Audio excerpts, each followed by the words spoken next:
Om Sri Gurubhyo Namaha Hari Om.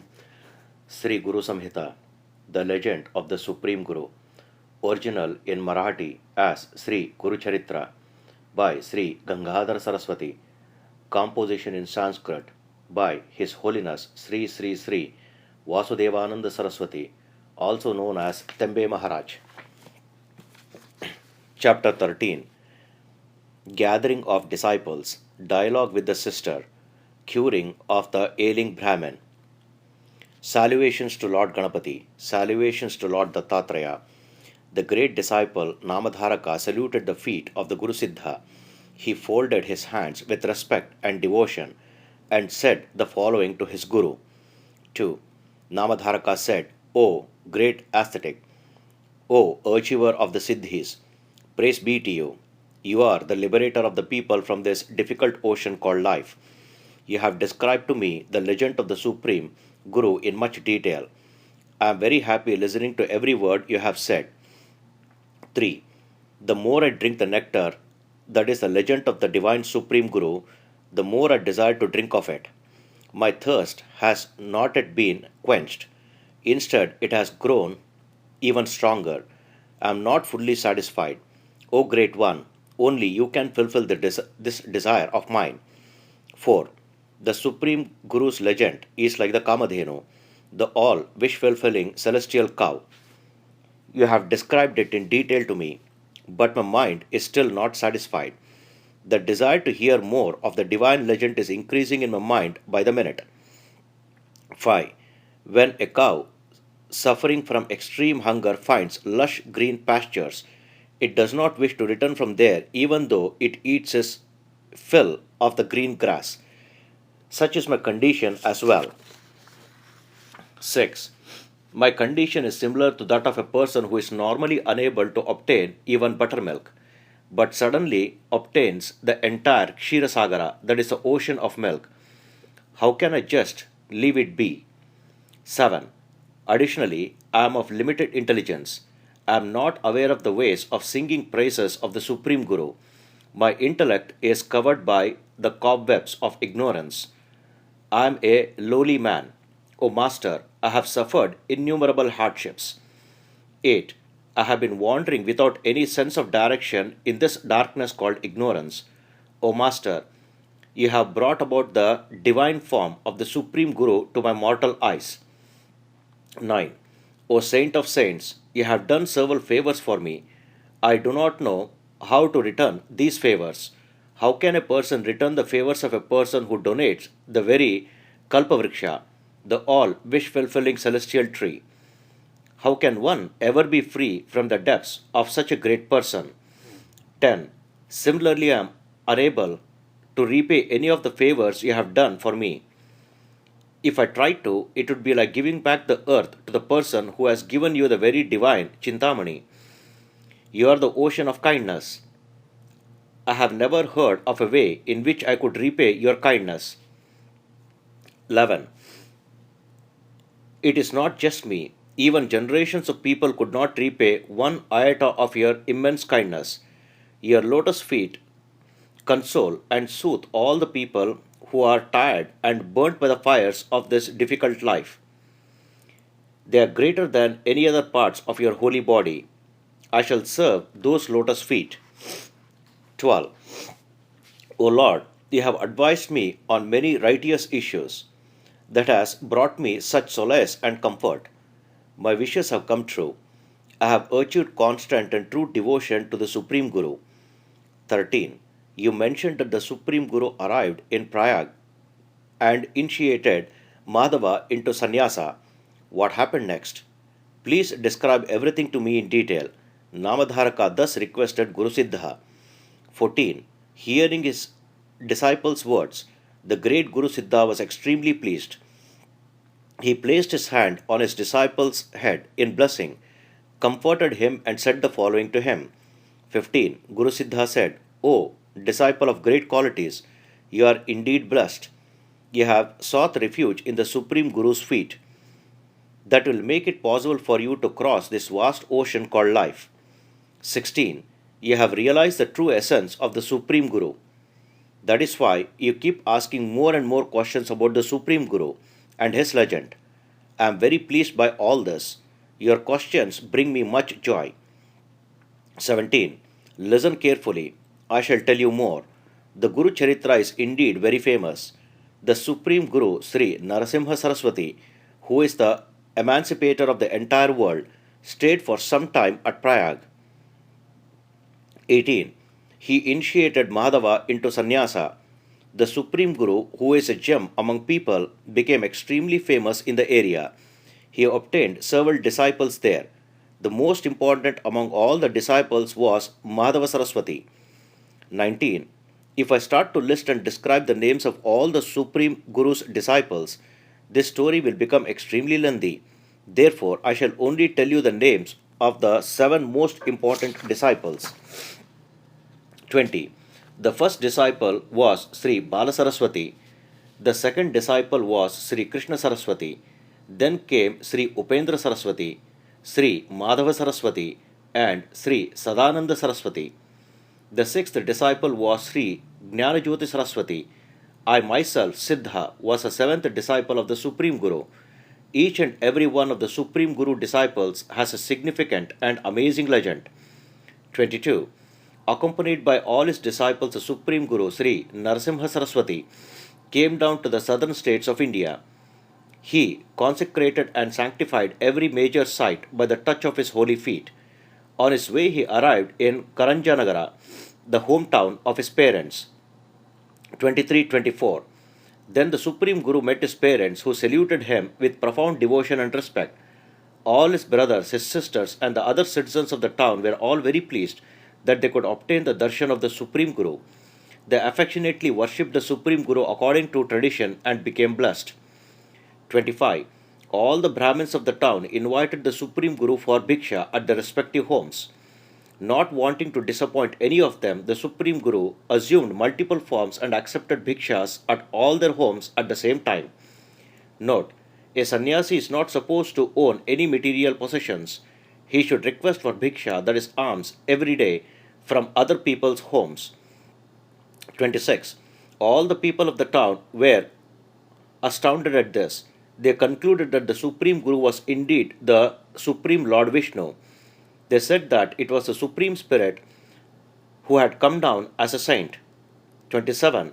Whoever considers the Supreme Guru as a mere human being shall suffer in the fiercest hell.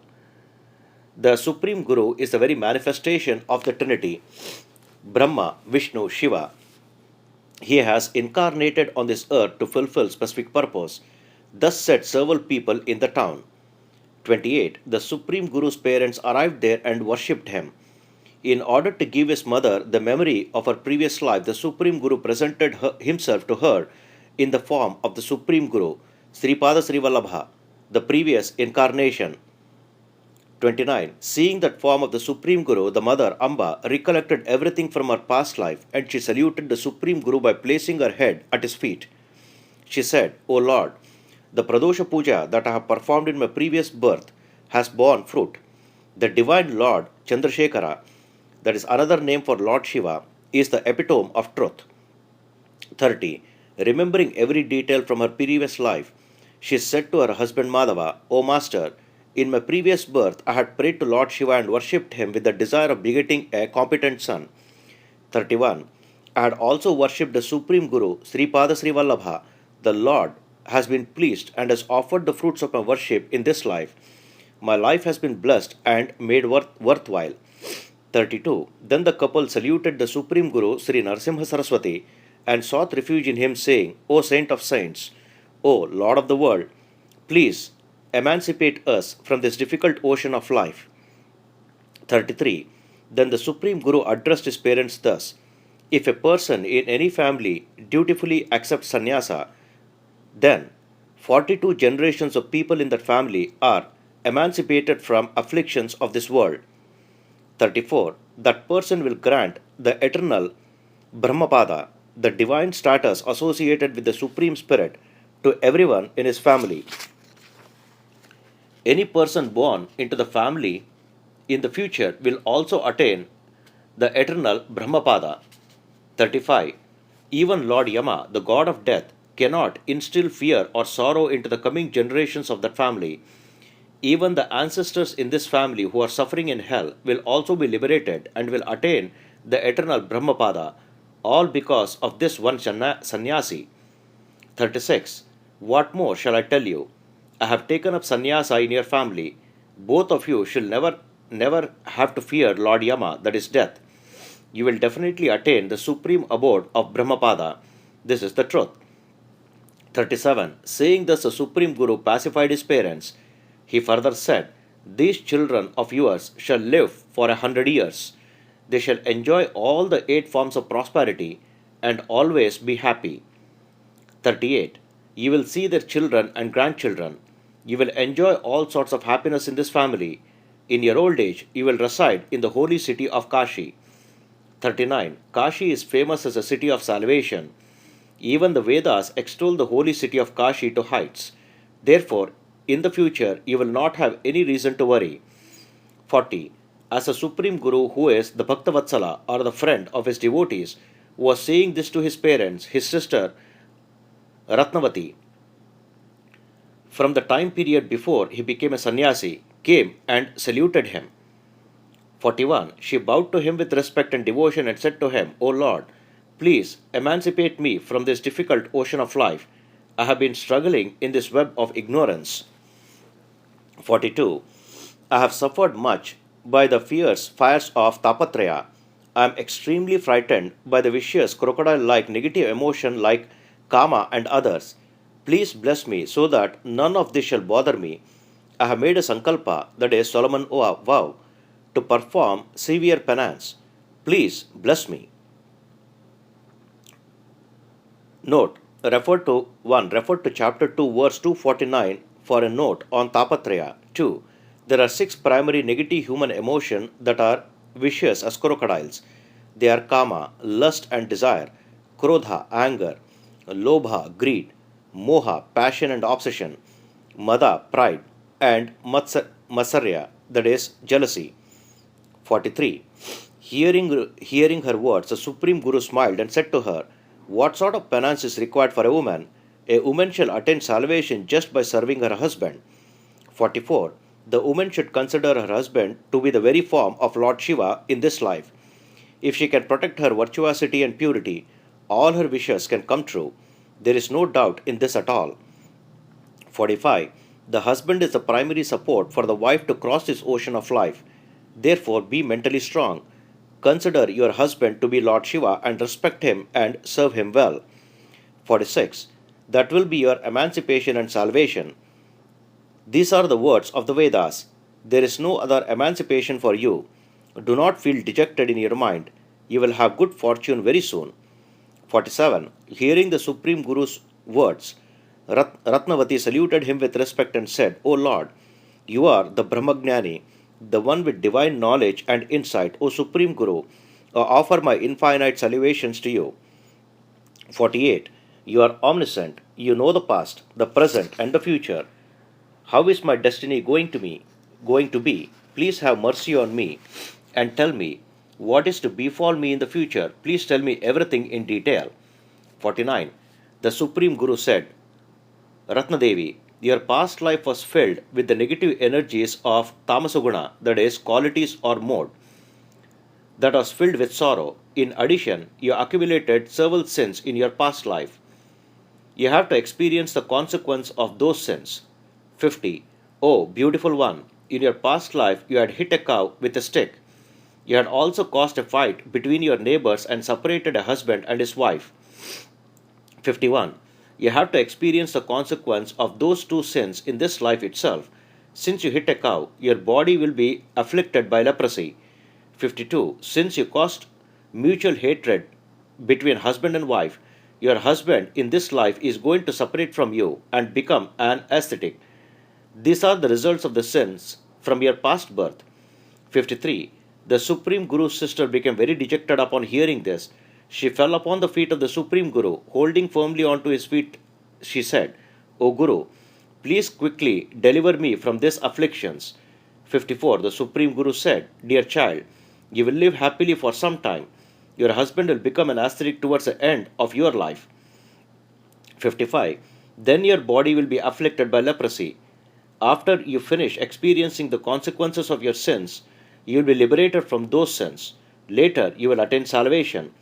56. After you are afflicted with leprosy, you will obtain my darshan again.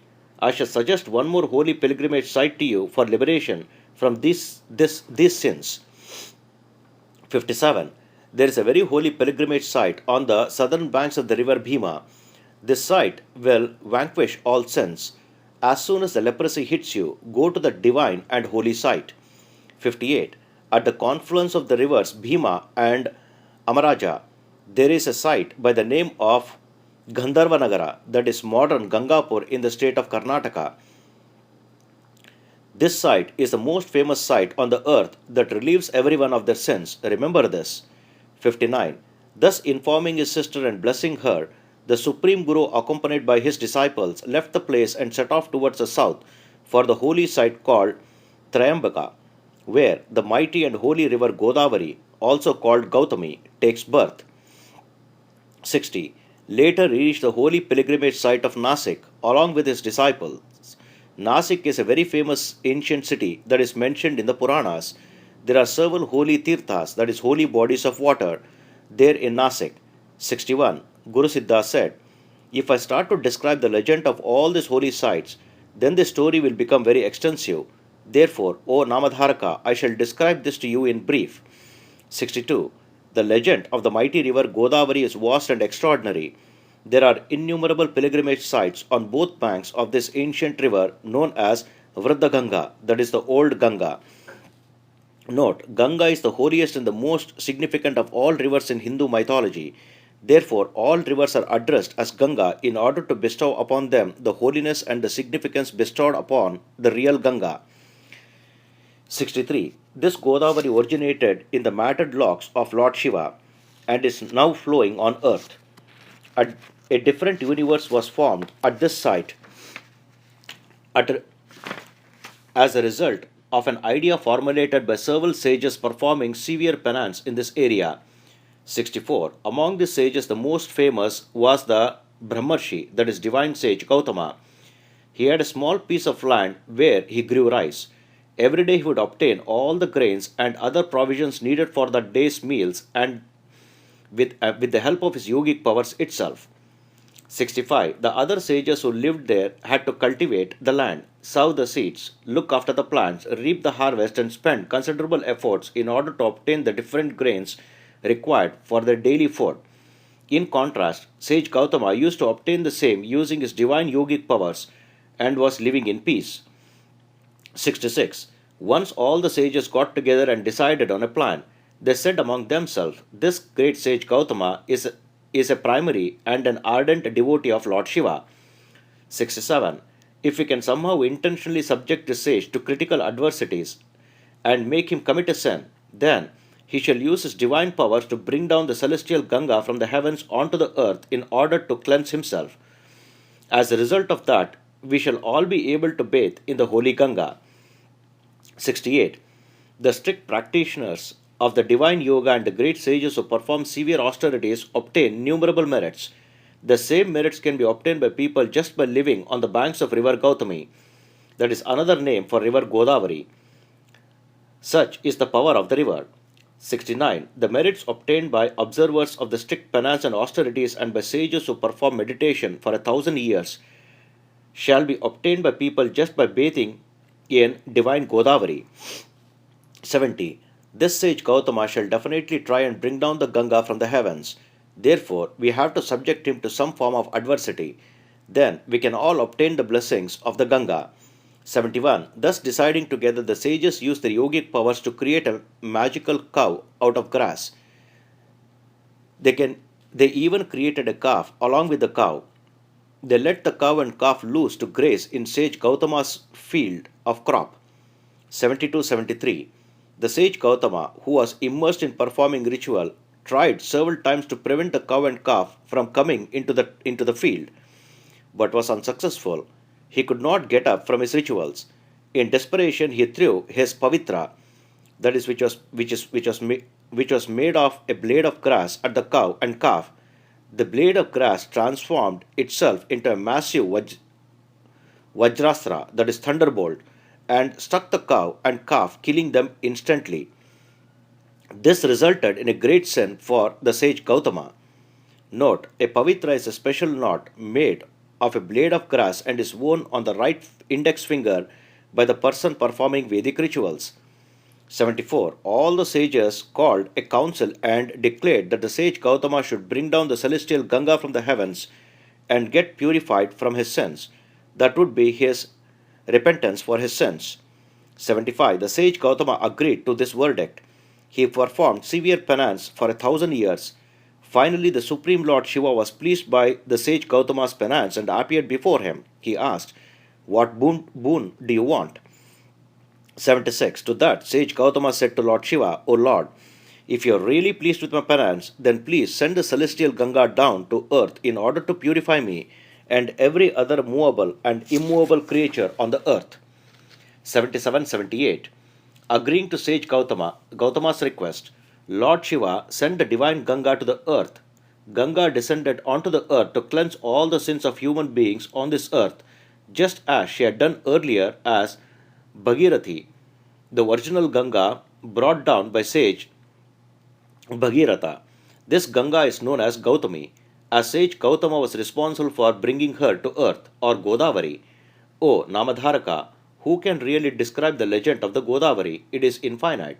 That is why the Supreme Guru Sri Narasimhaswamy Saraswati came to that holy site. 79. The Supreme Guru walked along the banks of the river Godavari, visited all the holy pilgrimage sites. In order to bless everyone, the Supreme Guru visited each and every pilgrimage site. 80. He walked from bank to bank, thus completing a pradakshina, that is circumambulation of the holy river. Along the way, he blessed the people, appearing to them in different forms, just as an actor appears in different forms in a play. Later, he arrived at a place called Manjarika. There, he met a spiritual sage by the name of Madhavaranya. Note 1. Going on a pilgrimage from the source, origin of the river, to the mouth of the river and back to the source constitute one Tataka Yatra, or Pradakshina of the river. 2. Just as an actor appears in different forms to portray different aspects of a character to the audience, the Supreme Guru appears in different forms to different people according to their emotions and their mindset. Some people saw him as Lord Vishnu, some saw him as Lord Shiva, some others saw him as Lord Dattatreya, and yet others saw him in different other forms depending on who their primary deity was. 81. The sage was constantly immersed in the mental worship of the Supreme Guru, Lord Sri Narasimhaswamy, the fourth incarnation of Lord Vishnu. The Supreme Guru Sri Narasimhaswamy appeared before him in exactly the same form that he had in his heart. Note: refer to chapter 1, verse 101 for a note on the 10 incarnations of Lord Vishnu. 82. Madhavaranya saluted the Supreme Guru and praised him by singing several chants. He was extremely surprised and happy at having obtained this darshan of the Supreme Guru. He said to the Supreme Guru in a voice brimming with emotion. 83. He said, "O Lord, your lotus feet have established themselves near this divine river. On the northern bank you reside eternally as Lord Rama, or Lakshmipati, the Lord of Lakshmi." 84. Saying thus, the sage Madhavaranya became jubilant at the sight of the Supreme Guru and saluted him. The Supreme Guru was pleased. He then addressed the sage. 85. The Supreme Guru said, "You have adopted a very great path of service to the Lord. Your quest on this journey of life have ended with my darshan. You shall hold my divine image in your heart." 86. Saying thus and blessing the sage, the Supreme Guru happily granted the sage Madhavaranya darshan of his divine and glorious form. 87. Seeing the true and divine form of the Supreme Guru, the sage bowed his head down with respect and devotion and praised the Lord with several chants. 88. O Guru of the whole world, praise be to you, praise be to you. Though you appear as a human being to the eyes of the world, you are indeed the very manifestation of the Trinity, Brahma, Vishnu, Shiva. You are the divine light that appears in this world. You are the Supreme Spirit. 89. You are the true emancipator. You have incarnated on this earth in order to emancipate everyone from the afflictions of this world. It is indeed my great fortune to have had this darshan of your lotus feet. You have indeed blessed us. 90. Thus the sage praised the Supreme Guru, who was a saint of saints. The Supreme Guru was extremely pleased upon hearing the words of the sage. He comforted and soothed the sage and said to him the following. 91. The Supreme Guru said, O Madhvaranya, there is no doubt in your obtaining divine powers. You have achieved a glorious destiny. You will definitely obtain the divine and eternal Brahmaloka, that is the status of divine and the abode of Lord Brahma. 92. You have been mentally worshipping the Supreme Lord Sri Narasimhaswamy every day. You have now been able to obtain the darshan of the Lord with your own eyes. There is no doubt in this. You are blessed. 93. Saying thus and taking leave of the sage, the Supreme Guru continued his pilgrimage visits on the banks of Godavari accompanied by his disciples. He later came to Vasara, Brahmeshwara Kshetra on the banks of Godavari. 94. One day, the Supreme Guru, accompanied by his disciple, was standing on the banks of the river for his ritual bath. He saw a Brahmin come to the river in order to end his life there. 95. The Brahmin was suffering from severe stomach pains and was rolling all over the river bank in pain. Unable to bear the pains, he was ready to give up his life by drowning in the river. 96. The moment he would eat any food, he would get so severe and acute pains that he would feel as if he were dying. He was suffering from a dreadful disease similar to stomach ulcers. 97. Therefore, the Brahmin would not eat anything daily. He would fast the whole day. Food became his most powerful enemy. The moment he ate anything, he would feel so much pain and feel that the life force would be ejected out of his body. 98. Therefore, he would go without food for days together, sometimes a fortnight and sometimes even a whole month. If he ate anything, his troubles would start instantly. Thus, experiencing these unbearable afflictions for a long time, he was fed up with his life. 99. On the previous day, it had been the festival of Mahanavami. In order to sumptuously eat on this festival day, the Brahmin had fasted for a whole month. On the day of the festival, he ate well and immediately began to suffer. Note, Mahanavami is the 9th day of the 10-day and 9-night, that is Navaratri autumn festival. This occurs sometimes in September-October. 100. Since he had eaten much food, the Brahmin began to suffer severe and acute pains in his stomach. Unable to tolerate the pain and seeing no other resource, the Brahmin had come to the river to drown himself and end his life. He was rolling all over the river bank in pain. 101. The Brahmin was very depressed and was ready to give up his life. He was saying unto himself, I am tired of this useless life. I cannot bear this pain. I am a terrible sinner. 102. Food is the primary source of life for everyone. The body survives only because of food. How can anyone survive without food? If food becomes one's enemy, then death is his last recourse. 103. Deciding thus, the Brahmin tied a big and heavy stone to a rope around his neck and got ready to drown in the mighty river Godavari. 104. He meditated upon Lord Shiva, who is bright and white complexioned like camphor, and said to himself, I was born in a Brahmin family. I never donated anything, including food, to anyone. I never did any favors for anyone. 105. I never performed even one meritorious deed in this life. Even in my previous births, I did not perform any righteous deeds. How can I expect any fruits of my meritorious deeds when I have performed none? That is why I am afflicted with this terrible disease. 106. I might have stolen some Brahmin's food sometime, or I might have stolen the food of a brown cow. I might have betrayed someone. That is why I am suffering thus. This is the consequence of my previous actions. 107. I might not have worshipped the Supreme Lord at all, or I might have criticized and degraded my Guru. I might have disregarded my parents and troubled them. This pain is the result of all those actions. 108. In my previous life, I might have disregarded the learned Brahmins who had come to my house, or I might have treated my guests with respect and affections. My present suffering is a consequence of those actions.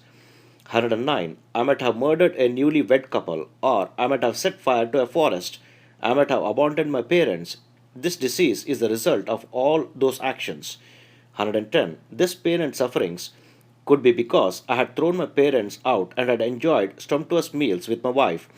All my sufferings has been a direct consequence of the terrible acts committed in my previous life. 111. Thus the Brahmin went on remembering the various misdeeds he had done in his prior life and started to get into the waters of Godavari. Meanwhile, the Supreme Guru saw this Brahmin and summoned his disciples. He said to them, "Go, bring that Brahmin to me." 112. Bring him to me immediately. Suicide is a very terrible act. I shall inquire about him, his name, and the reason why he wants to commit suicide. 113. On hearing the Supreme Guru's words, the disciple immediately ran to the Brahmin, helped him out of the water, and brought him to the Supreme Guru. 114. Then the Supreme Guru, who is the Kalpavriksha, that's the all wish fulfilling celestial tree of the orphans, who is the ultimate benevolence for the sufferer, who showers happiness upon all who salute him, asked the Brahmin. 115. The Supreme Guru asked, "O Brahmin, why are you intentionally committing suicide here? Suicide is a very terrible and sinful act. What is wrong with you? Tell me everything without hiding any detail." 116. The Brahmin said to the Supreme Guru, "O Saint of Saints, what will you urge you by hearing my story? My life itself is a complete waste. I am a burden upon this earth since the day I was born. There is no doubt in this at all." 117. Even if I manage to eat something once in a fortnight or once in a month, I suffer from acute and severe stomach pains. I cannot bear this pain at all. I have been suffering thus for several days. I cannot tolerate it anymore. That is why I have decided to end my life. 118. This body survives because of food, right? When this is the case, food has now become my enemy. Then, O benevolent Guru, how can I survive without food? Please tell me. 119. To that the Supreme Guru said, "O Brahmin, know that all your troubles are completely vanquished today. I shall tell you the solution to your problems right away." 120. Do not fear, discard all doubts from your mind. Be firm and steadfast in your mind. Your disease has now disappeared. From today onwards, you can eat sumptuous meals without any worry. 121. Hearing these words of the Supreme Guru, the Brahmin slowly made a firm resolve in his mind, bowed his head, and saluted the feet of the Supreme Guru. 122. At the same time, there was another Brahmin who was coming in that direction. He was the administrator of that village, and he was coming there to have his ritual bath in the divine Godavari. 123. Seeing the Supreme Guru, the Brahmin immediately came to him and with profound devotion and pure body, mind, and soul saluted the Supreme Guru. 124. The Supreme Guru blessed him and asked him, "O good man, where are you from? Where do you live? What is your name? Please tell me everything." 125. Hearing the Supreme Guru's words, the Brahmin humbly said, "O Master, I am a Brahmin from the Apastamba Shaka and the Kaundinya Gotra." 126. My name is Sayamdeva. I reside in the city of Kadaganchi, that is in the modern state of Karnataka. I am working for a Muslim Nawab in order to provide for myself and my family. 127. I am the administrator of this village. I have been working here for the past 1 year. Today my life is indeed blessed as I have obtained your darshan. My life has achieved its purpose today. There is no doubt about this. 128. You are indeed the liberator of the entire world. It is my great fortune that I have been able to obtain your darshan. All the sins from my previous life have been reduced to ashes just by your darshan. I am indeed blessed. 129. Whoever has your blessings will definitely be rescued from the afflictions of this world. O Lord, without any efforts of my past, I have been able to obtain your darshan. 130. It is very well known that the divine Ganga removes the sins of all the people, that the beautiful moon removes intense heat and anxiety from the people, and that the Kalparuksha removes all poverty from people. But with the darshan of the Supreme Guru, all sins, intense heat, anxiety, and poverty are all instantly vanquished. 131. All mortal sins are vanquished by bathing in the holy waters of Ganga. The moon shines its brilliance and has a soothing effect on the people at night, thus removing their intense heat and anxiety. The celestial Kalpavriksha removes all poverty and miseries of the people. 132. Your darshan is not like that. It removes every form of sin, intense heat, anxiety, misery, and poverty. O Master, your divine lotus feet have the power. They have the power to grant all the four Purushastras. 133. Praising the Supreme Guru thus, the Brahmin Sayamdeva bowed his head and firmly held the Supreme Guru's feet again. The Supreme Guru blessed and pacified him with kind words and had him seated before himself. 134. He said to the Brahmin, "O good man, O Brahmin, pay careful attention to my words. The Brahmin here has suffered much from stomach pains. Unable to tolerate the pains, he was ready to give up his life. 135. I will suggest a medicine to provide him relief from this disease. You take him to your home and feed him sumptuously. 136. As a result of that, his stomach problem will disappear completely. Take him home immediately. He is very hungry. 137. Hearing the Supreme Guru's words, Swayamdeva politely bowed his head and saluted the Guru. He said, O Lord, this man will die if he eats anything. There is no doubt about it, and moreover, he is a Brahmin. 138. Last month he ate some food and suffered a lot from severe and acute pains in his stomach. Now he is ready to give up his life, unable to tolerate the pain and suffering. When this is the case, if I feed him today, he will die, and I will be afflicted with Brahmahatya, that is, killing of a Brahmin sin. 139. The Supreme Guru said, O good man, I said that I would suggest a remedy for this Brahmin's problem. Do you know what this is?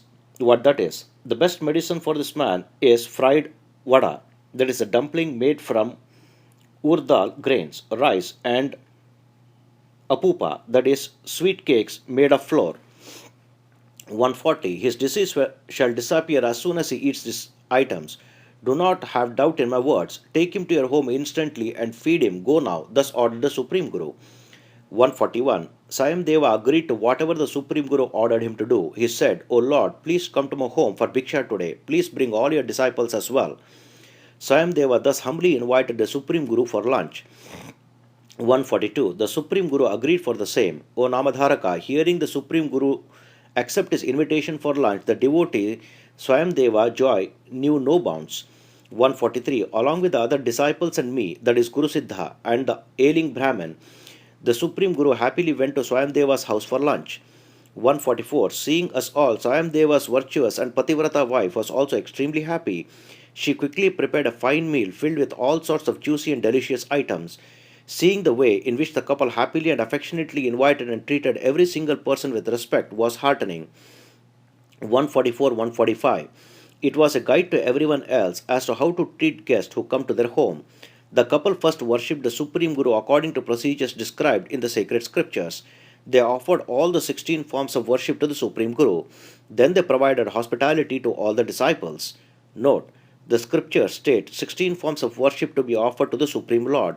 They are Avahana, that is invitation; Asana, that is seating; Padya, that is washing of the feet; Arghya, that is offering of the water as respectful reception of the guest; Achamana, that is ritual drink; Snana, that is ritual bath; Vastra, that is offering of clothes; Upavita, that is offering of the sacred thread; Gandha, that is offering of fragrant sandalwood paste and other items; Pushpa, offering of flowers; Dhupa, burning of fragrance incense; Deepa, offering of ritual lamp; Naividya, offering of food; Tambula, offering of betel leaves and betel nut; Mantra Pushpa, ritual offerings of flower with Veda mantra; Pradakshina Namaskara, that is circumambulation followed by salutations.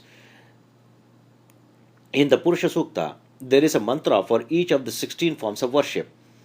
Other associated forms of worship which do not get counted in this list include Dhyana, that is meditation on the Lord; Madhuparka, that is offering of a sweet; Akshata, that is offering of colored rice; Abharana, that is offering of jewels; Aposana, that is ritual commencement of the meal; Mangala Niranjana, that is offering of the divine light; Dakshina, that is offering of money; Prarthana, that is prayer; and Visarjana, that is bidding farewell. 146. How can I describe the way the couple worshipped the Supreme Guru? It was absolutely amazing. I saw it with my own eyes. O Namadharaka, every banana leaf was placed on the mandala, that is ritual designation of the spot where the banana leaf is placed. Various designs were drawn using Rangavali, that is stone powder, around the leaves. 147. 8 petal lotus designs were drawn with different colors around the leaf. The dining hall was decorated with 5 colors of the Rangavali in various breathtaking designs. 148. Then Swayamdeva solemnly made a sankalpa. Solomon promised with water of treating everyone present there with hospitality. He prostrated himself before everyone and according to the procedure and with profound respect saluted each and everyone present there. 149. He had the Supreme Guru sit on a decorated seat and had the others occupy relevant seats as well. He followed the procedures and offered Padya, Arghya, Gandha, Akshata, Pushpa, Dupa, Deepa, and other forms of worship individually to everyone present. He also offered Panchamrita, that is, five nectars, milk, curd, ghee, honey, and sugar, and worshipped everyone there with devotion by chanting the Rudra Sukta and other Vedic mantras. 151. Swayamdeva offered the Supreme Guru garlands made of fragrant flowers and the holy tulsi, that is basil. The highly intelligent man put the water that he had used to wash the Supreme Guru's feet separately in another vessel. 152. He worshipped the water again according to procedure, and with devotion he offered everyone present the Mangala Niranjana, that is divine light, at the end of the puja, and appeased everyone with music and songs. 153.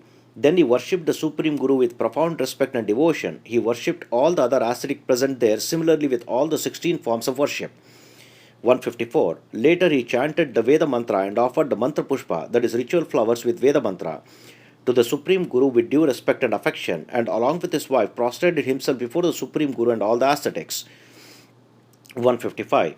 He also provided for melodious songs and music to please the Supreme Guru and his disciples. Swayam Deva's Pativrata wife also worshipped the Supreme Guru with great devotion and respect and sang several songs in the praise of the Supreme Guru. 156. Thus Swayam Deva and his virtuous wife worshipped the Supreme Guru with profound devotion brimming with emotion. They worshipped all other ascetics as well with due respect. 157. The Supreme Guru was extremely happy and contented with the worship and granted the couple a boon. He said, O good man, may your family tree grow abundantly. May all the people in your family have ever increasing devotion to the Supreme Guru. 158. May your children and grandchildren all understand the holy Guru Charitra well. May your family lineage progress well with many good-natured and competent children, grandchildren and great-grandchildren. May the devotion to your Guru increase manyfold. 159. Swayamdeva happily accepted all the blessings and was contented. After all this was over, he made new mandalas again, placed fresh banana leaves in order, put abhigraha, that is ritual drop of milk, on the leaves before serving food, and proceeded to serve several kinds of dishes. 160. Payasa, sweet dish made with milk, sweet rice, other rice dishes, Veda, Apupa, and other sugary sweets, and several other dishes were served course by course. 161. Several vegetable dishes and other spicy dishes are also served. Swayamdeva affectionately served all the people there with numerous delicious dishes. 162. Swayamdeva joined the ailing Brahmin and sumptuously ate with him. On that day, the ailing Brahmin ate to his heart's content without any worries. Instantly, all his stomach pains vanished. The Supreme Guru blessings were the primary reasons for all this. 163. Just like a piece of iron turning into glittering gold by the mere touch of the Sparshamani, similarly, the very darshan of the divine Supreme Guru was enough to ward off any disease. The Brahmin was overjoyed at seeing his disease disappear. 164. Just as the night completely vanishes with the rise of the morning sun, similarly, how can any affection or miseries bother a man who has the blessings of the divine Guru upon him? 165. Thus, when the ailing Brahmin ate sumptuous food, along with the Supreme Guru and his disciple, his diseases vanished. Seeing his happiness, all the people present there were filled with joy and awe. 166. The same food that was once an enemy to the Brahmin was transformed into medicine for him. Seeing this miracle occur before their own eyes, everyone there talked about it. Wow, what a miracle! The dreadful disease has finally disappeared. Everyone was surprised at this. 167. Om Namadharaka, what more can I say about this? When the Supreme Guru blessings and benevolence fall upon a person, all his sins from both his present and past life gets vanquished immediately. After all, this was a mere disease. Of course, it had to disappear once the Supreme Guru showered his blessings upon the Brahman. 168. Gangadhara Saraswati addressed the audience thus: O good people, the holy Guru Charitra is similar to the Kamadhenu, the all-wish fulfilling celestial cow. It is very pleasing to listen to, and it is beneficial as well.